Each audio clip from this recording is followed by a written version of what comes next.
નમસ્કાર, આપ જોઈ રહ્યા છો સ્પાર્ક ટુડે ન્યૂઝ। આજ રોજ તારીખ 21 ઓગસ્ટના રોજ ભારત બંધ છે, જેમાં સુપ્રીમ કોર્ટના જજોની બેન્ચ દ્વારા SC/ST આરક્ષણમાં ક્રિમિલિયર સબ ક્લાસિફિકેશનના ચુકાદાનો ભારતના SC/ST સમાજ વિરોધ કરી રહ્યો છે। તેના સમર્થનમાં ગુજરાતના આબુથી ઉમરગામ સુધીના આદિવાસી સમાજના આગેવાનો, સામાજિક કાર્યકર્તાઓ અને રાજકીય પ્રતિનિધિઓ દ્વારા ભારત બંધનું એલાન તેમજ સમર્થન જાહેર કર્યું હતું, જેમાં દાહોદ આદિવાસી સમાજ દ્વારા પણ ભારત બંધને સમર્થન જાહેર કર્યું હતું અને દાહોદની જનતા પણ ભારત બંધમાં જોડાય એવી અપીલ કરવામાં આવી છે। ત્યારે આજરોજ આદિવાસી સમાજના અગ્રણીઓ, રાજકીય પાર્ટીઓ દાહોદ શહેરની તાલુકા કચેરી નજીક બાબા સાહેબ આંબેડકર ચોક ખાતે તમામ સમાજના આગેવાનો, રાજકીય પાર્ટીઓ એકઠી થઈ હતી અને બાબા સાહેબ આંબેડકર ચોક પર સ્થિત બાબા સાહેબ આંબેડકરની પ્રતિમા પર પુષ્પમાળા અર્પણ કરી ત્યાંથી રેલી યોજી।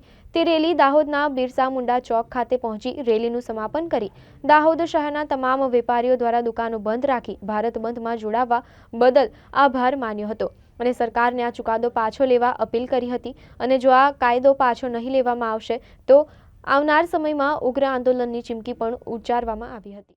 જય આદિવાસી।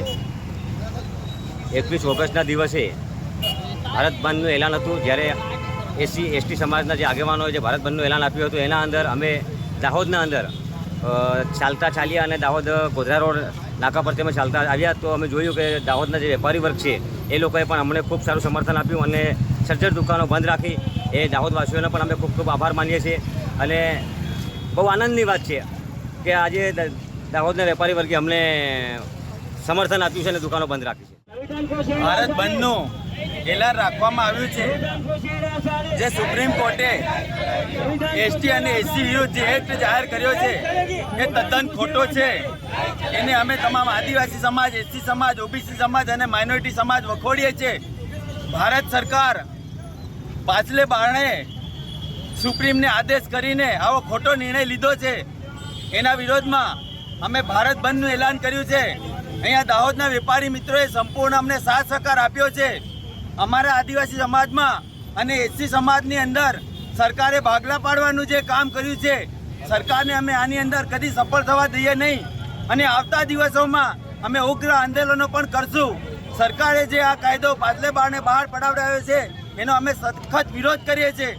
આજે દાહોદ બંધનું એલાન હતું, વેપારી મિત્રોનો અમે ખૂબ ખૂબ આભાર માનીએ છીએ, સંપૂર્ણ સાથ સહકાર આપ્યો છે।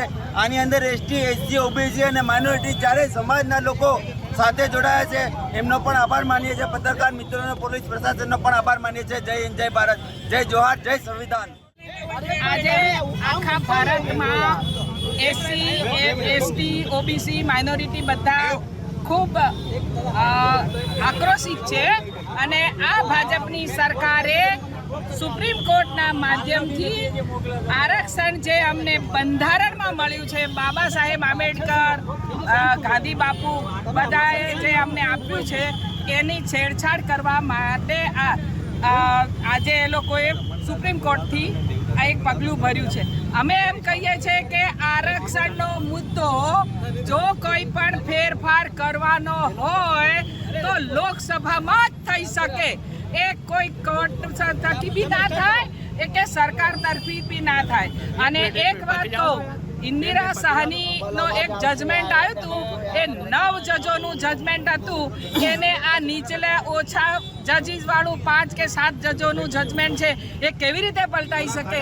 એટલે અમારો એ હક છે બંધારણ, અને એને જો બદલવું હોય તો પાર્લામેન્ટ સિવાય ક્યાંય બદલી શકાય નહીં, એ અમારે કહેવું છે। આજે શું કાર્યક્રમ હતું મેમ? આજે અમારે આખા દેશમાં બંધનું એલાન છે, એ પ્રમાણે દાહોદમાં પણ બંધનું એલાન હતું। અમે આભાર માનીએ કે દાહોદના વેપારીઓએ, નાના નાના વેપારીઓએ પણ અમને સાથ અને સહકાર આપ્યો છે, લોકોએ અમારે બંધને સફળ બનાવ્યું છે, એટલે અમે એમનો બધાનો આભાર માનીએ।